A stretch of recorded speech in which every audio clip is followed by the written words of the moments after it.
নবী করিম সাল্লাল্লাহু আলাইহি ওয়াসাল্লাম বলেছেন,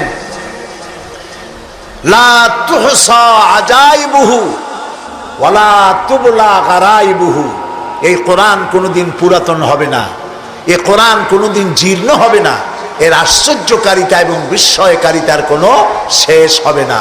ফিহে মাসাবিহুল হুদা, এটি হচ্ছে কোরআন হচ্ছে হেদায়েতের মশাল, ও মানারিল হিকমা, এবং এটা হচ্ছে বিজ্ঞানের সুউচ্চ মিনার। এই যে বিজ্ঞানের আবিষ্কার হচ্ছে, বিজ্ঞানের আবিষ্কার যত বাড়বে কোরআন বোঝা তত সহজ হবে। সুবহানাল্লাহ। নবীজি কোরআন তেলাওয়াত করছেন আর অমুসলিমরা ইসলাম কবুল করে চলছে।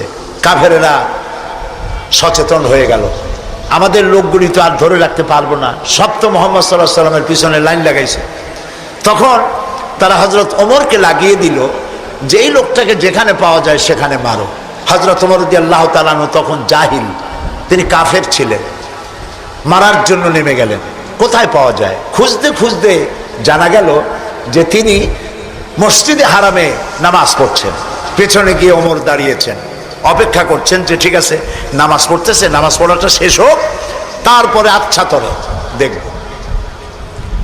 নবী করিম সাল্লাল্লাহু আলাইহি ওয়াসাল্লাম নামাজের মধ্যে তেলাওয়াত করতেছেন জোরে জোরে। এখন আপনারা বুঝুন, এ কোরআন শরীফ হচ্ছে আল্লাহ, তেলাওয়াত করছেন যার উপরে নাজিল হয়েছে তিনি। এখন শুনতে কত মজা হচ্ছে। হযরত ওমর তিনি বলছেন যে আমি মনে মনে ভাবলাম যে মুহাম্মদ সাল্লাল্লাহু আলাইহি ওয়াসাল্লামকে এইসব কথা জেনে শিখায়। উনি তো কোনো স্কুল কলেজে যায় নাই, মাদ্রাসায় যায়নি, কই পান এত সুন্দর সুন্দর কথা, নিশ্চয়ই জেনে শিখাচ্ছে। হযরত ওমর বলেন, আমি যখন মনে করছি নবীজিকে মুহাম্মদ সাল্লাল্লাহু আলাইহি ওয়াসাল্লামকে জেনে কথাগুলি শিখিয়েছে, অমনি তিনি নামাজের ভিতরে তেলাওয়াত করলেন, ইন্নাহু লাকাউলু রাসূলিন কারীম। এটি একটি মহান বার্তাবাহকের বর্ণনা। হযরত ওমর চিন্তা করলেন, সর্বনাশ, আমি মনে মনে চিন্তা করছি জেনের কথা, আর উনি জবাবে বললেন না, জেনের কথা না, এটা সম্মানিত বার্তাবাহক, তিনি বর্ণনা করেছেন। হযরত ওমর বলেন, আমি মনে মনে ভাবলাম জেন যদি না শিখিয়ে থাকে তাহলে তলে তলে কোন ফাঁকে যেন মুহাম্মদ সাল্লাল্লাহু আলাইহি ওয়াসাল্লাম কবি হয়ে গেছেন, কারণ এত সুন্দর মিলিয়ে মিলিয়ে কথা তো আর শুনি নাই কখনো। হযরত ওমর বলেন, আমি যখন ভাবলাম তিনি কবি হয়ে গেছেন, অমনি তিনি নামাজের ভিতরে আমার এ কথার প্রতিবাদ করলেন। তিনি পড়লেন, ওয়ামা হুয়া বিকাউলি শাইরিন কালিলাম মা তুমিনুন। না না না, এটা কোনো কবির কথা নয়, তোমরা খুব কমই বিশ্বাস স্থাপন করো। হযরত ওমর বলছেন, কি সাংঘাতিক কথা।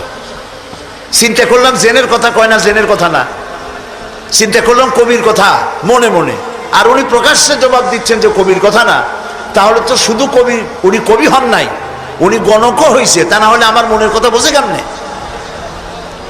হযরত ওমর বলেন, আমি যখন মনে মনে চিন্তা করলাম তিনি গণক হয়েছেন, অমনি নামাজের ভিতরে তিনি আমার এই কথারও জবাব দিয়ে দিলেন। তিনি পড়লেন, ওয়ালা বিকাউলি কাহিনিন কালিলাম মা তাযাক্কারুন। না, এটা কোনো গণকের কথা নয়। সুবহানাল্লাহ। তোমরা খুব কমই উপদেশ গ্রহণ করে থাকো। হযরত ওমর বলছেন, এবার আমার পায়ের তলা থেকে যেন মাটি খসে যাচ্ছে। কি আশ্চর্য কথা, যা মনে চিন্তা করি তার জবাব আসে নামাজ থেকে।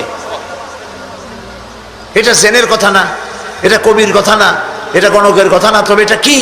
বিরাট এক জিজ্ঞাসাবোধক চিহ্ন আমার সামনে ঘুরপাক খাচ্ছে, তবে এটা কি?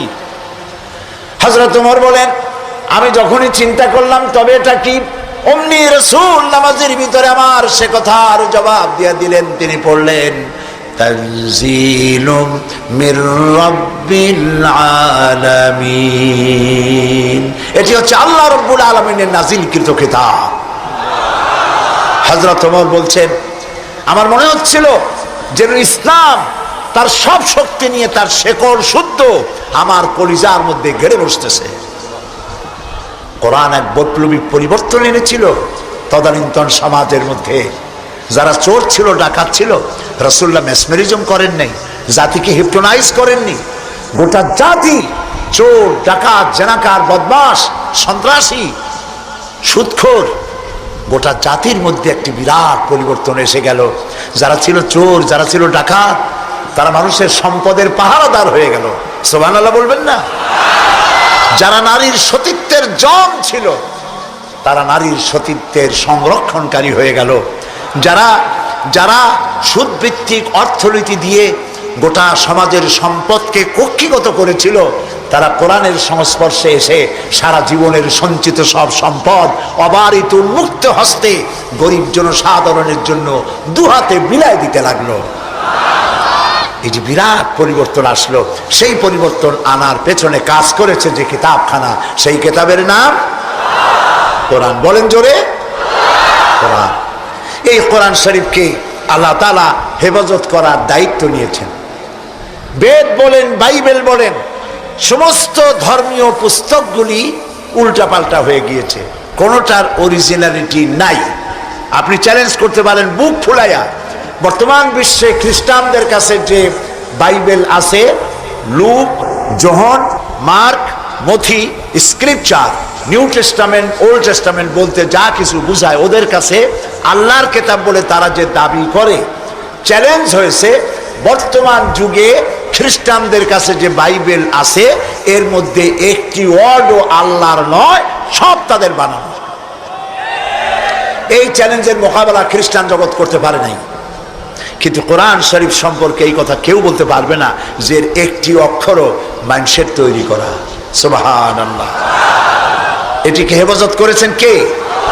সেটা কি? সেটা হলো আলমারিতে নয়, সিন্ধুকে নয়, ব্যাংকের লকারে নয়, মানুষের মেমোরির ভিতরে, কলিজার মধ্যে, ব্রেনের মধ্যে আল্লাহ পাক কোরআনকে হেফাজত করে দিয়েছেন। এমন জায়গায় রেখেছেন যেখান থেকে ফাঙ্গাস পড়ার অথবা পোকামাকড় ঢুকে, তেলা পোকা, উই পোকা, সার পোকা ঢুকে নষ্ট করবে এমন কোনো সম্ভাবনা নাই। চুরি হবে, ডাকাতি হবে, পরিবর্তন হবে এমন কোনো সুযোগ নাই। কোরআন মানুষকে মুখস্থ করা আল্লাহ সহজ করেছেন। সুবহানাল্লাহ। সূরা কামার, সূরা কামারের মধ্যে আল্লাহ রাব্বুল আলামিন 4 বার বলেছেন ওয়ালাকাদ ইয়াসসারনাল কুরআনা লিযিকর ফাহাল মিন মুদ্দাকির। অবশ্যই কোরআন মুখস্থ করার জন্য আর বোঝার জন্য আমি আল্লাহ মানুষের কাছে সহজ করে দিয়েছি। সুবহানাল্লাহ। মানুষ এখন মুখস্থ করতেছে। কোরআন যারা মুখস্থ করছে তাদের সংখ্যা, এক জরিপে জানা গেছে সারা পৃথিবীতে কোরআন যারা মুখস্থ করেছে তাদের সংখ্যা 5 কোটি ছাড়াই গেছে। ময়মনসিংহে হাফেজ নাই, আছে সর্বত্র। সেবার লন্ডনে এক মাদ্রাসায় আমাকে দাওয়াত করা হলো, হেফজখানা। যারা মুখস্থ করেছে কোরআন তাদের মাথায় পাগড়ি পরাবার জন্য। এখন মাদ্রাসা মুখস্থ করা, কোরআন মুখস্থ করার মাদ্রাসা লন্ডনে হয়েছে। আলহামদুলিল্লাহ। কোন ইসলাম ডুবাই দেবো, মিটাই দেবো, যতই চিল্লা, এটা বন্ধ করার ক্ষমতা পৃথিবীর কোন মানুষের নাই। এটা বন্ধ করার ক্ষমতা বুশের নাই, বুশের বাবেরও নাই। সুবহানাল্লাহ বলে। প্রিয় ভাই সব, সেই ইংল্যান্ডে আজ আর নাই যে ইংল্যান্ডে এখন থেকে 150 বছর আগে মাত্র একটা মসজিদ ছিল। সেই ইংল্যান্ডে এখন মসজিদের সংখ্যা 8000 ছাড়াই গেছে। কেমনে বন্ধ করবা ইসলাম? ফেরাউন যত চেষ্টা করছে মুসারে আসতে দেবে না। আল্লাহ মুসা আলাইহিস সালাম নিয়ে ফেরাউনের ঘরেই লালন পালন করছে, ঠিক কিনা? তো সেই মাদ্রাসার ছাত্রদেরকে মাথায় পাগড়ি পড়াতে পড়াতে 10-12 দিন ছেলে, ছোট্ট একটা ছেলে আসছে এতটুকু স্যার। আমি জিজ্ঞেস করলাম এ কি? আমি মনে করছি সে বোধহয় আন্দাজে আসছে পাগড়ি নেওয়ার জন্য। তাই বললাম এ কি? বলে যে এর মাথায় তো পাগড়ি দিবেন কেন? কয় যত হাফেজ। আশ্চর্য, কত বয়স কত? কয় 7-7.5 বছর হবে। সুবহানাল্লাহ। আমার চোখে পানি এসে গেল। আমার কাছে মনে হলো যেন আল্লাহ তাআলা প্রশান্ত মহাসাগরকে একটা ঝিনুকের মধ্যে আল্লাহ তাআলা ঢুকাই দিয়েছে। কোরআনের হেফাজতের মালিক কে? আরো জোরে বলুন। তিনি হেফাজতের দায়িত্ব নিয়েছেন।